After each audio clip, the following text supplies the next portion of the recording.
And the question that I was really holding is, what does it mean to save a life? And is it possible that my life-saving device caused loss of life elsewhere? And how should I sit with that? What do I do about that?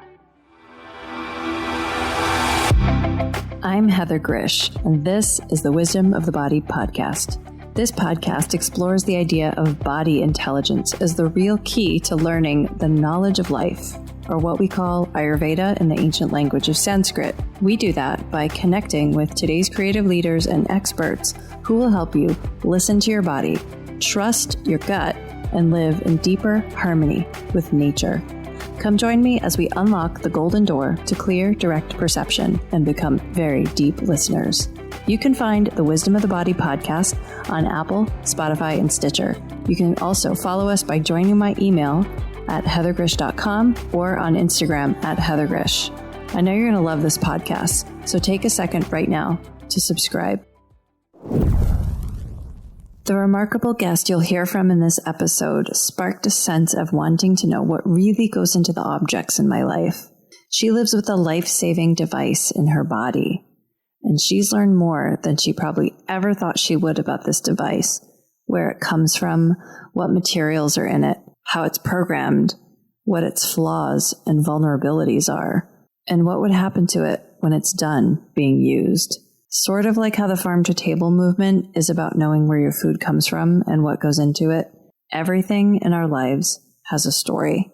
I don't think you'll find a conversation like this anywhere else. You're listening to the Wisdom of the Body. Today, I'm here with Katherine Standefer, who's the author of the book Lightning Flowers, My Journey to Uncover the Cost of Saving a Life. And she's a trauma writing doula. Katherine's book is recently named by O Magazine as one of the best books of fall 2020, and the New York Times Book Review chose it as its November 2020 group text pick, and it's an editor's choice staff pick as well.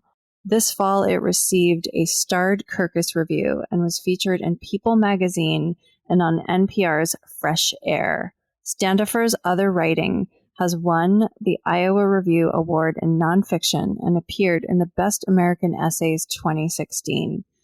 She lives on a pinyon and juniper-studded mesa in New Mexico with her chickens.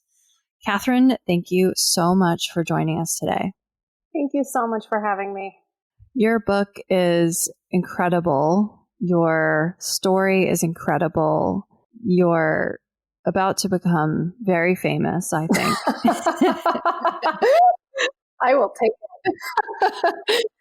I love that I got you just as you were getting famous. It was just super wonderful. And your book is just so incredible. And just reading the prologue of it blew me away. And I'm sure you've heard that from other people as well. But this book that you've written, Lightning Flowers, is an amazing memoir about your life and your story and some really interesting things that have happened to you and your family's health, and the stories around your trying to understand this situation and the materials and the resources and the energy that goes into healing you and keeping your life going. And I'm so fascinated and I'm so excited to have you share this story today. And for the listeners who may not have read your book yet, it would be so amazing if you could start by just giving us a little bit of a brief summary about what your book is about.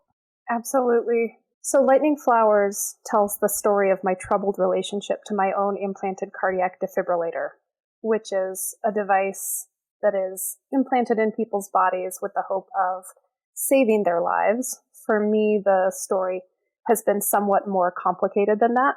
The book also, as you were referring to, tells the story of my journey across the globe to understand what it takes to make an implanted cardiac defibrillator. I researched at mines all over Africa and visited 2 of the factories where my device was made. And the question that I was really holding is, what does it mean to save a life? And is it possible that my life-saving device caused loss of life elsewhere? And how should I sit with that? What do I do about that? So the book opens with a moment in which I take 3 shocks to the heart from my device, which previously had not shocked me up until that point.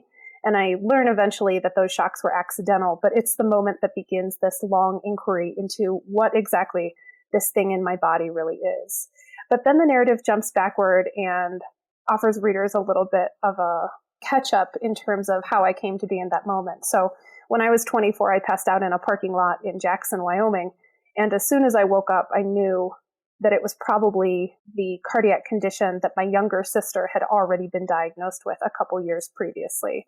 And that condition is called long QT syndrome. It is a heart condition in which the heart doesn't correctly electrically prepare for its next beat. You know, the heart is a muscular organ driven by current.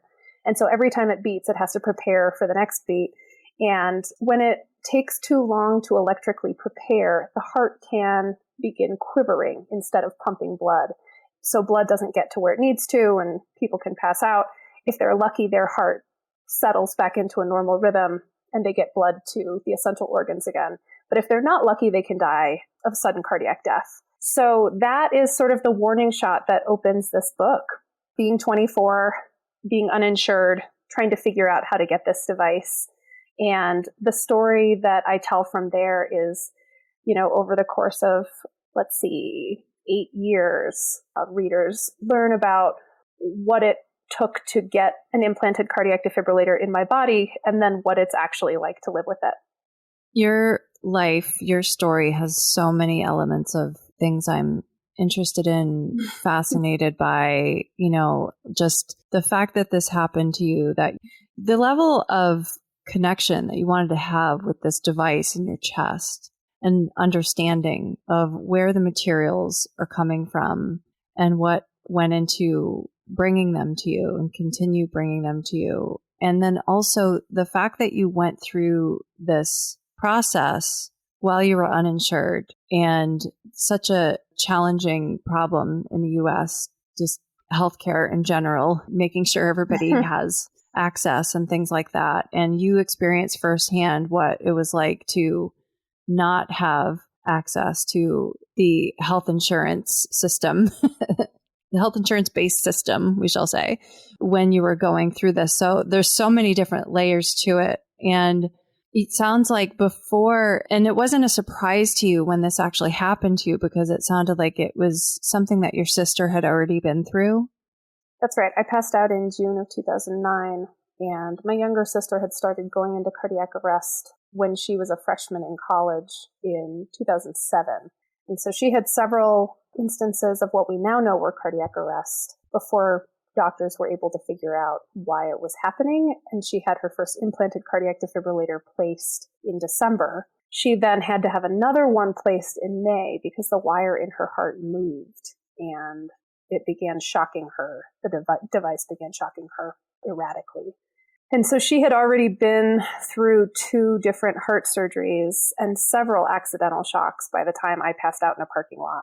And I hadn't wanted to go in and get an EKG to learn whether or not I might have long QT syndrome, which an EKG doesn't always enable that diagnosis, but often it can. And I do tend to have an EKG where you can see that I have long QT syndrome. And part of the reason that I didn't go in to get checked until I passed out was that I was 23 years old. I mean, I was 22 when Christine first started going into cardiac arrest. And so I was a young person. I was living in Jackson, Wyoming.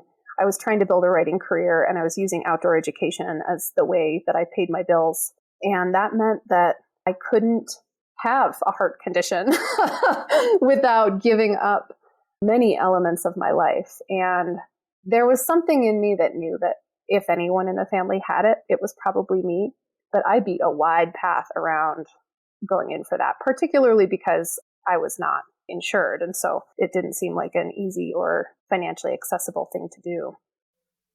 Yeah. And then your experience when it happened to you, and do you want to share with the listeners? I love the way that you've written about this in your book and you're actually a trauma writing doula. So you're actually a writing expert. You're not just a person that wrote a book to tell their story. You're also a person who's had this amazing experience, who just happens to also be an amazing writer and helps other people be amazing writers as well. And so there's so much beauty in your book and quality and texture to the way that it works. And from the prologue, you talk about that hazy moment where you're sort of in this in-between state. I guess, was that between life and death? And yeah, where were you? Where were you? Yeah, on the day that I took 3 shocks to the heart, the device was appropriately shocking me according to a particular box that was checked in my software, in my settings, but I was not actually in need of a life-saving shock. So I was not so much between life and death as just scorched. I had just had this very underworld experience of having 2,000 volts ripple through my body and not knowing why it was happening, why I was awake, and whether or not it would stop. Oh, right. So you basically had your device misfire, essentially. That's right. Is that my understanding? Okay. And so this is such a fascinating thing, is that you have this amazing, brilliantly crafted piece of technology in you. And at the same time, you're subject to its functioning properly. Mm-hmm. And that's a big deal. There was actually a malfunction in your defibrillator, right?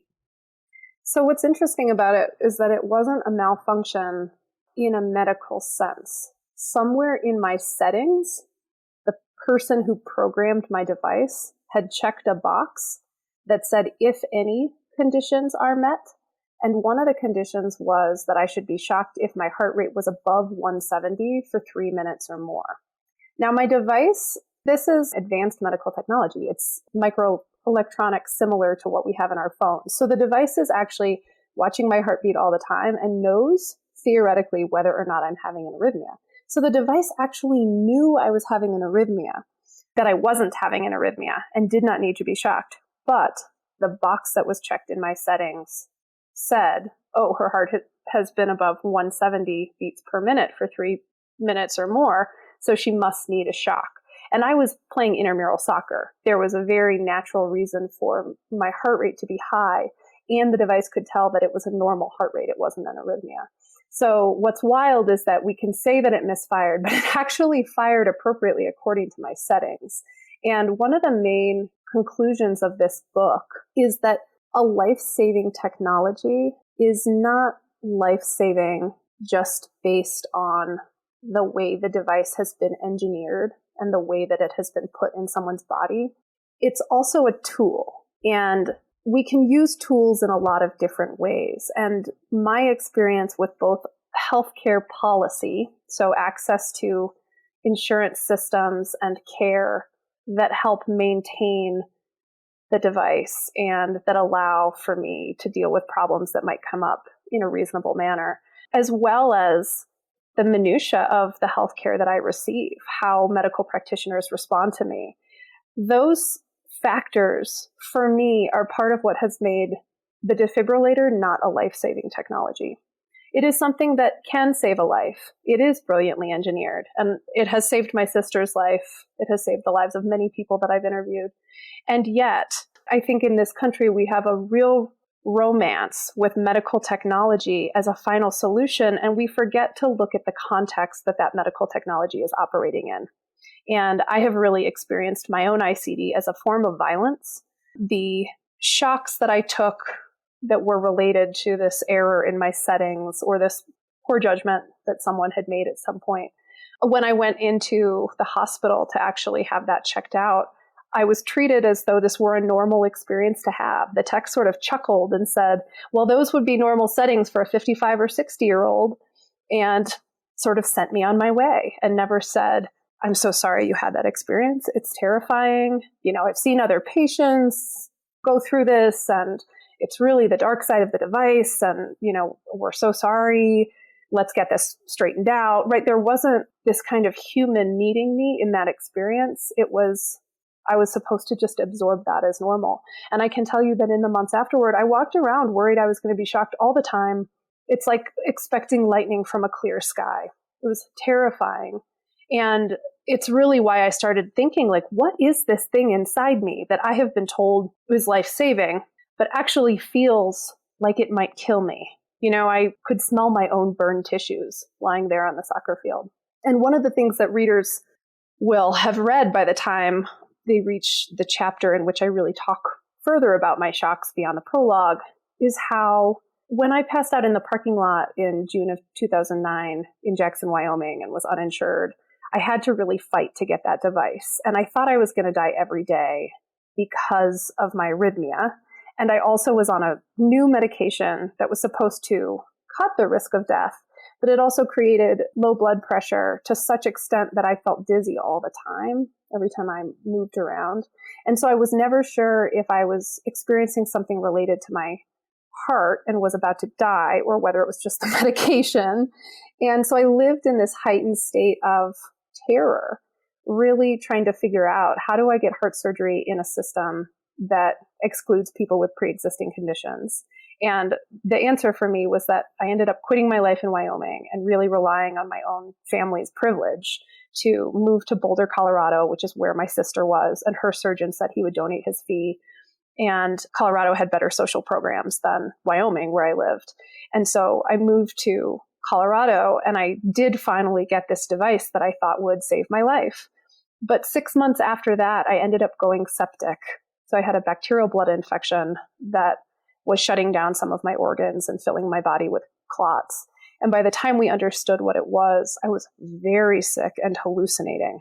And there's a very particular moment in the story when I really understand bodily that my life cannot be saved because none of our lives can be saved in some sense. That's not to say that we don't prevent death at a given moment, but I thought that by getting an ICD, I couldn't die.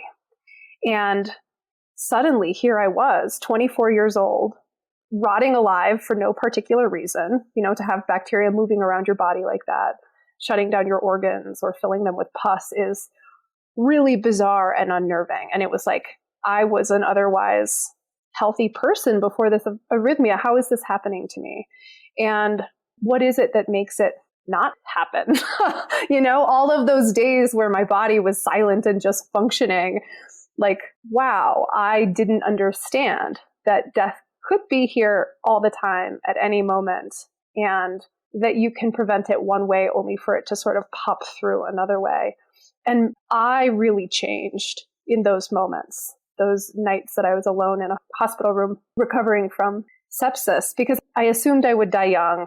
I didn't know how much I believed in my ICD, given that other things could strike like this so suddenly and so fiercely.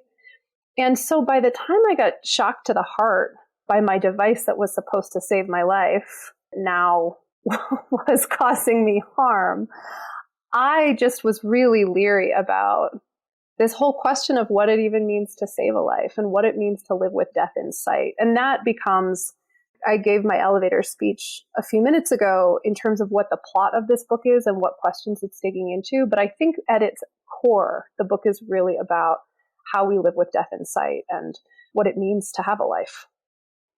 This idea that we're only as good as the systems that have been programmed, and being able to read the context of the situation. So, I know that you went to great lengths to understand this technology that was in you. And I almost would sort of equate it to a little bit of like looking for one's genealogy. Like when I read all of the digging that you did to try to understand this device in your chest, it really felt like a genealogical search, like someone searching for their ancestors and what country they come from or whatever, but for this device.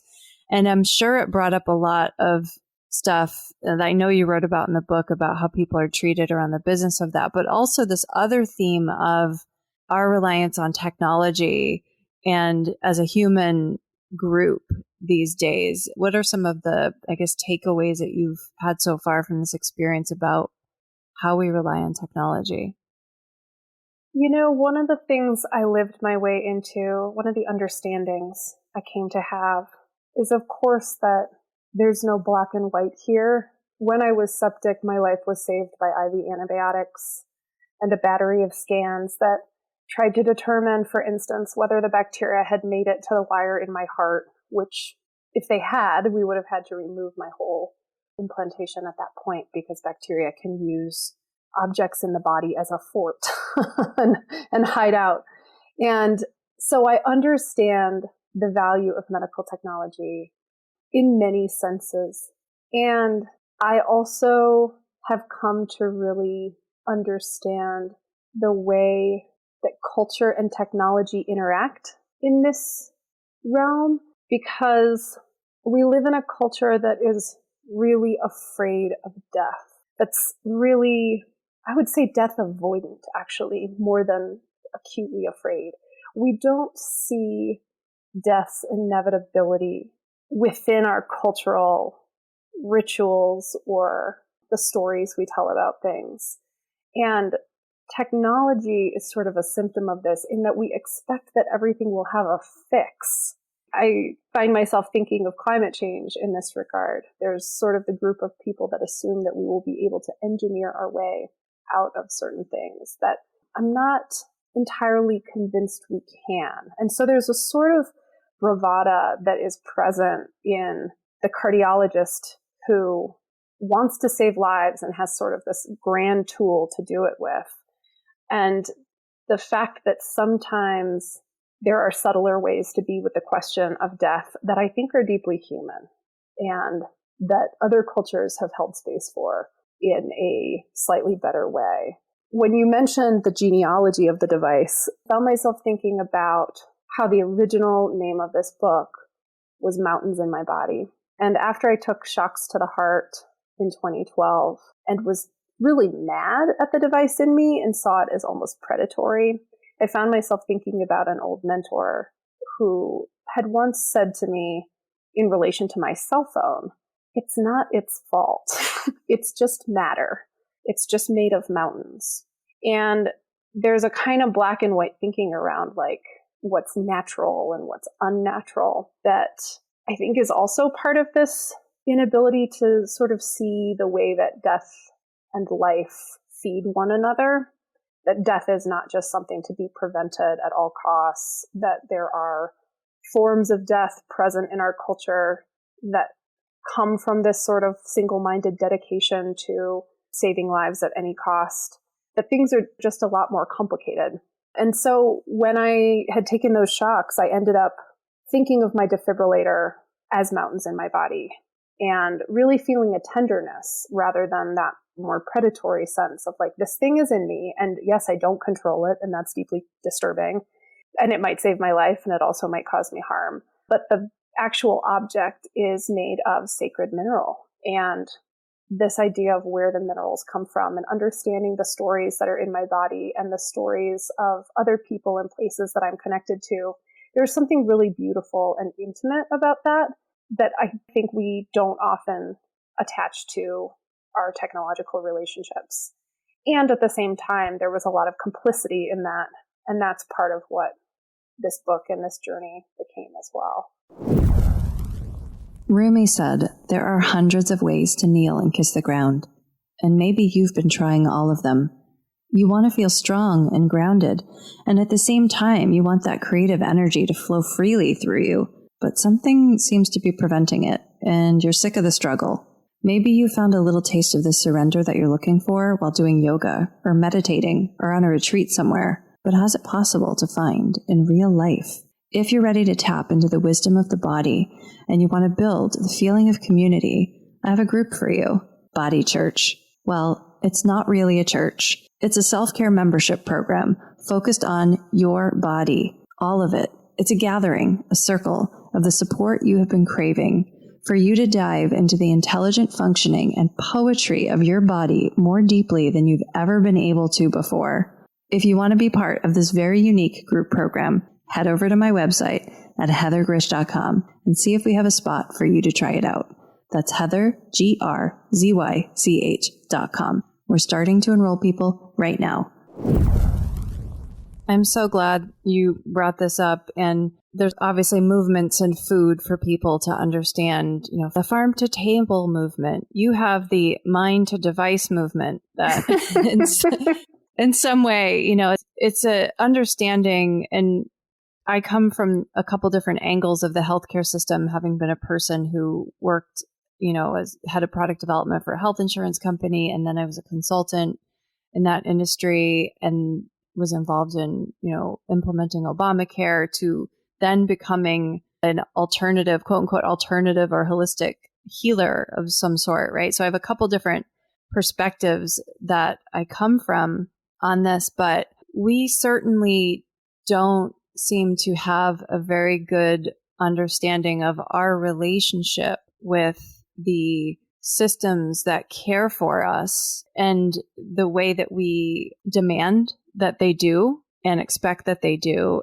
We don't understand, I'm just saying we, like the collective, we don't seem to understand everything that goes into making that happen. And we also don't understand the implications. I remember when the pandemic started, I asked a friend of mine who is like a sustainability consultant. I said, hey, what's going to happen with all this PPE that we're using and all this plastic, and, what's going to happen to the earth now that we're having to use all this? And she didn't have the answers, of course. There's probably someone that's doing projections on this, but one of the things she did tell me was that before the pandemic in the city of San Francisco, that the two largest customers of the waste management department were the hospitals. And that really was something that hit me, because I was like, wow, no one's talking about the fact that we have huge amounts of medical waste going on. So I love that you've really opened up this discussion for us all to start bringing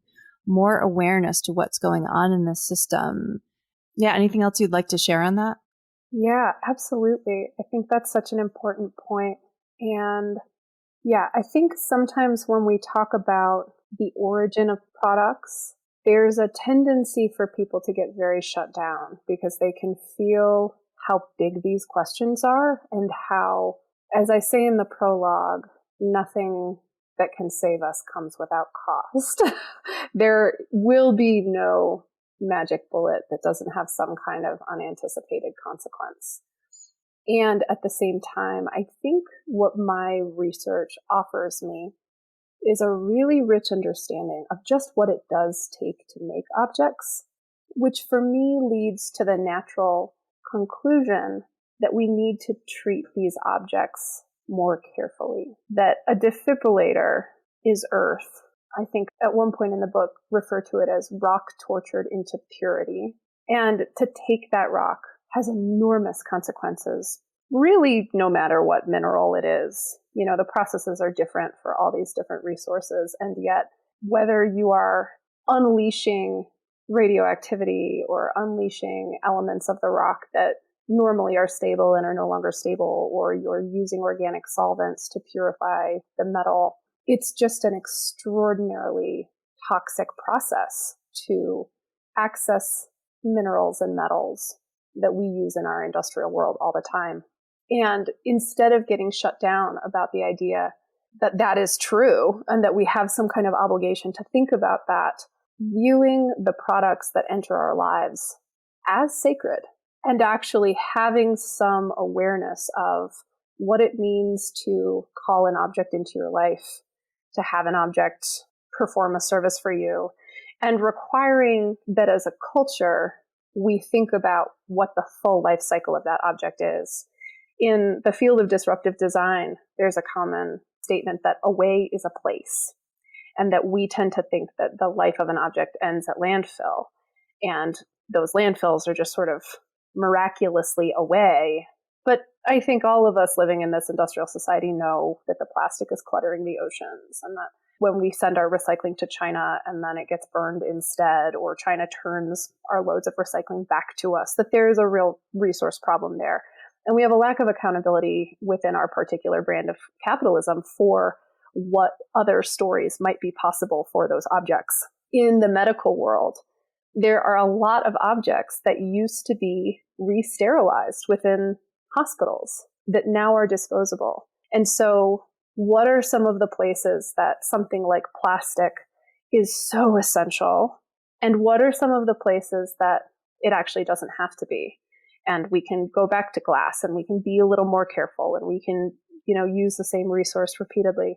And that's a really hard question to ask in terms of COVID. And I can't pretend to have a answer in terms of PPE in particular. But I can say that in my research on the defibrillator, the question of where a defibrillator goes after it is in someone's body is pretty fascinating. There's a group at basically a pacemaker recycling center outside Detroit called My Heart, Your Heart that's working on a standardizable process for receiving ICDs and pacemakers, cleaning them, electronically testing them, understanding whether their systems are still functioning and what the battery life looks like, and then actually preparing them for implantation in other countries. And because of the FDA regulations right now, you can't re-implant devices within the US, but there are some FDA-approved studies now unfolding at hospitals in parts of the world where people can't access these technologies because they're so expensive. Particularly, they're doing a lot of these tests with pacemakers first because those are viewed as life-sustaining, whereas ICDs are more prophylactic for fairly rare arrhythmias. But either way, it's basically honoring that this device was made, and often it hasn't been in the body very long. Sometimes they have to be removed because of infection, but the device itself is not affected. And so it's a perfectly good device that took, how many thousands of dollars to make, and even beyond money, how many earth impacts or human impacts along the way. And so there's a real end of the loop that needs to get connected in terms of saying it's not acceptable to produce these devices that we hold in really technologically mythic status, and then to just say, oh, we're going to incinerate them.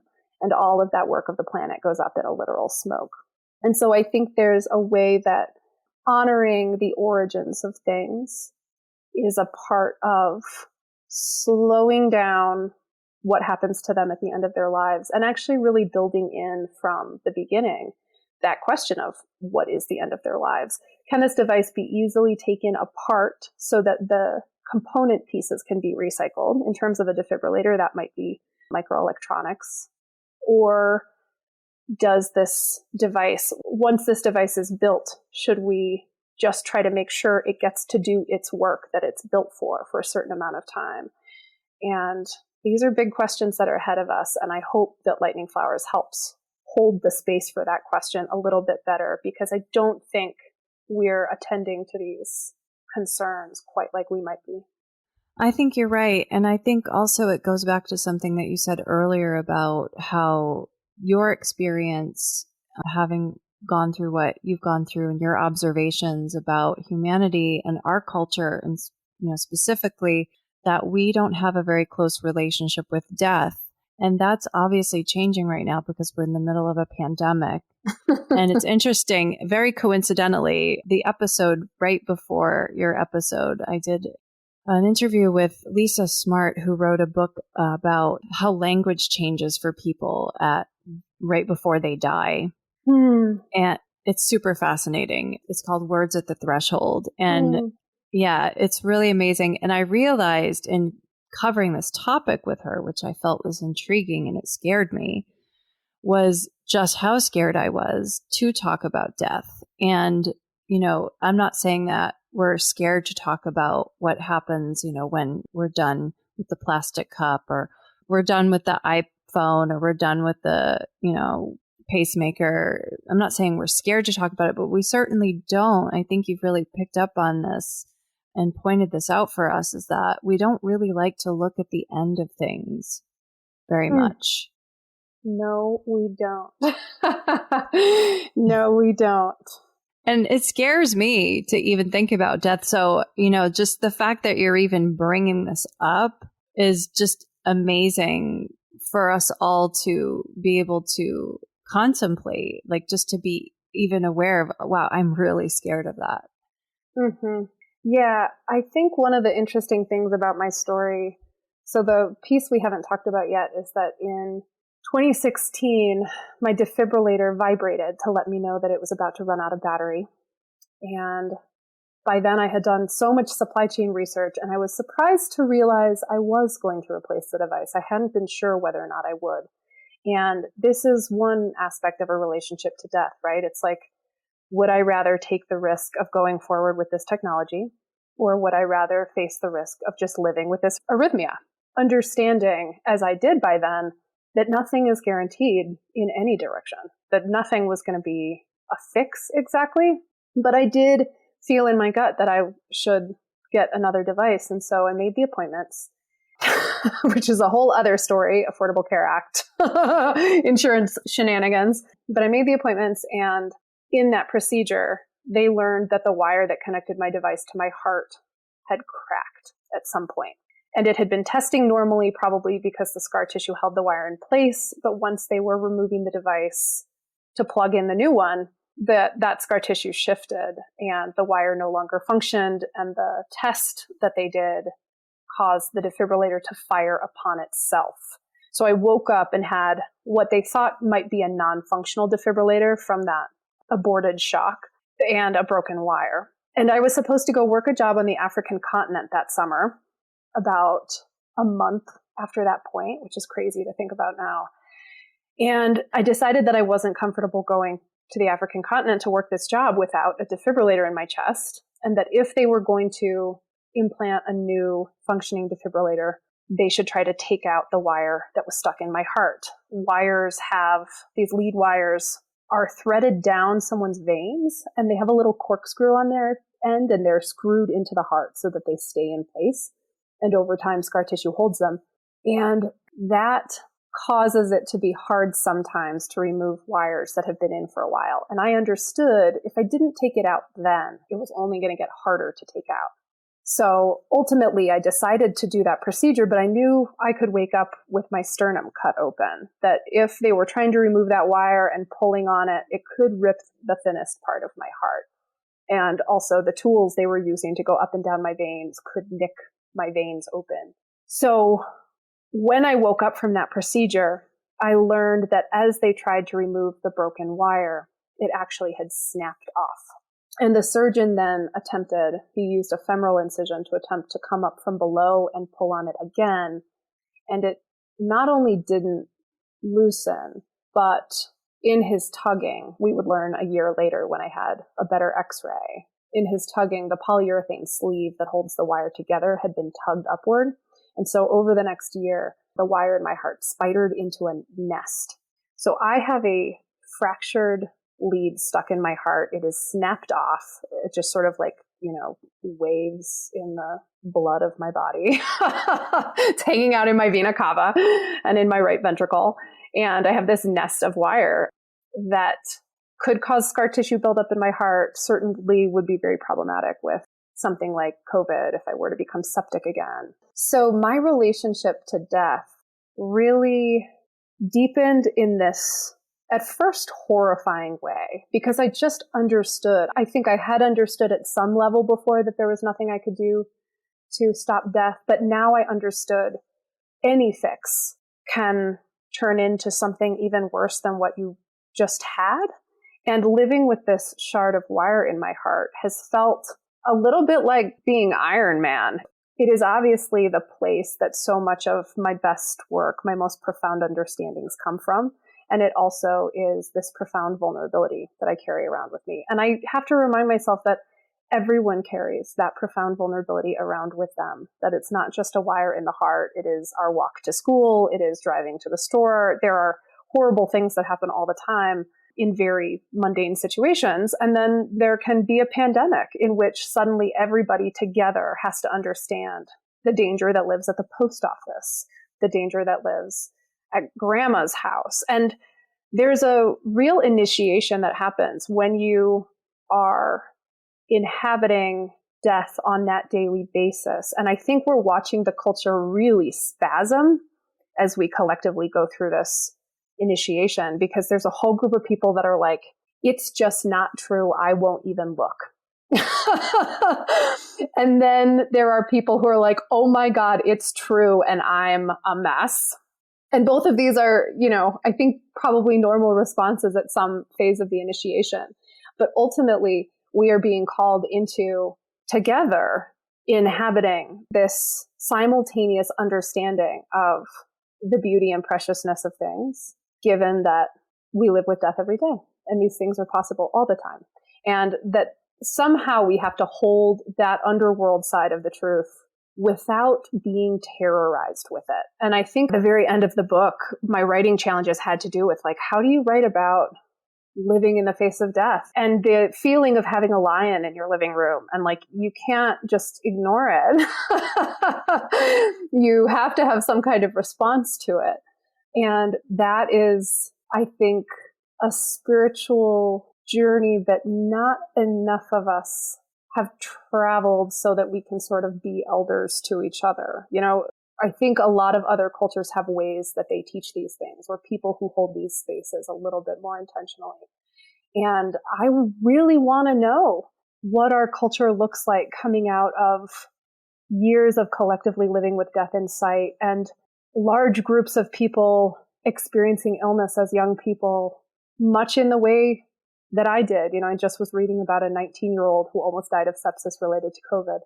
And it's been really striking to see the mirrors between my own story and what we're all living together. And that just holds up the question for me, like, what is the boon that I can offer? What is the way that I can help carry us into some other way of being?